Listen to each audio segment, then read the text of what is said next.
Welcome to Episode 3 of the Grasp of Erebus podcast series, part of the Devan Prodigy. I'm Sebastian Dax. In this episode, we step further out into something harder to see but impossible to escape, the Devan realm, the astral plane. In the last episode, we explored the empathic gift and how it allows certain individuals to move beyond the physical. Now the question becomes, where do they go? To understand that, we need to widen the frame. We tend to think of our existence simply a planet, a solar system, a galaxy. But what if that's only one layer?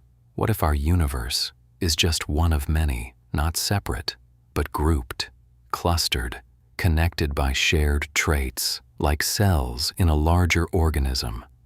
Imagine that for a moment. Universes, not as isolated spaces, but as living structures, each one part of something greater.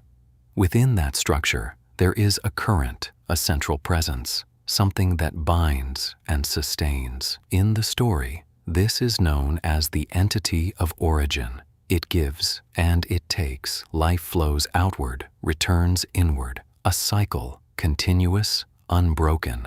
And somewhere within that cycle, humanity becomes aware, self-aware. That moment changes everything, because with awareness comes choice, and with choice comes consequence. Our greatest achievements and our worst failures come from the same place, the ability to decide.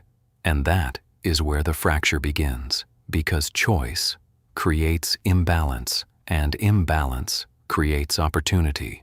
The shadow doesn't force its way in, it finds openings, weaknesses in will, moments where choice bends in the wrong direction. And over time, those moments accumulate, because when life force is taken, consumed, extended unnaturally, something else is created, something unintended, shadow energy. And that energy becomes a bridge, a thread, a way in. From there, the process is slow, deliberate, patient. The shadow doesn't rush, it builds presence, establishes footholds, expands quietly, until eventually it doesn't need to hide. Now, this brings us back to the astral plane. At its simplest, it is the span of consciousness, not a place in the physical sense, but a field, a network, a fabric. Every living mind woven into it, every thought, a point of connection. It stretches across worlds, across dimensions, across everything that lives. And through it, movement becomes possible. For most, this happens unconsciously. Dreams, fragments, moments that fade. But for travelers, it becomes deliberate, focused, directed.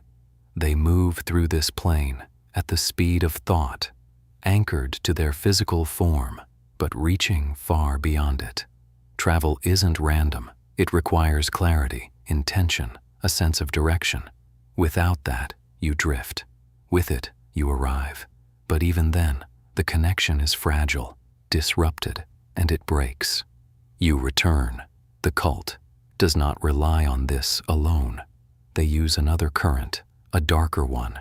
Their movement is tied to shadow energy, stored, harnessed, amplified through symbols, through structure, through design. They don't just travel, they coordinate.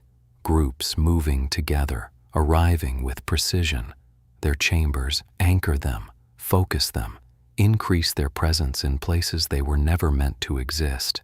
And over time, that presence becomes influence. So when you think about the astral plane, don't think of it as distant or abstract. It's here, always, just beyond perception. Every thought, every feeling, every moment of awareness feeds into it. And something is always listening. I'm Sebastian Dax. Thank you for being here. As you continue through Grasp of Erebus, keep this in mind. Movement isn't always visible. Influence isn't always obvious. And the boundary between worlds is thinner than it seems. There's more ahead. Until then, watch your shadow.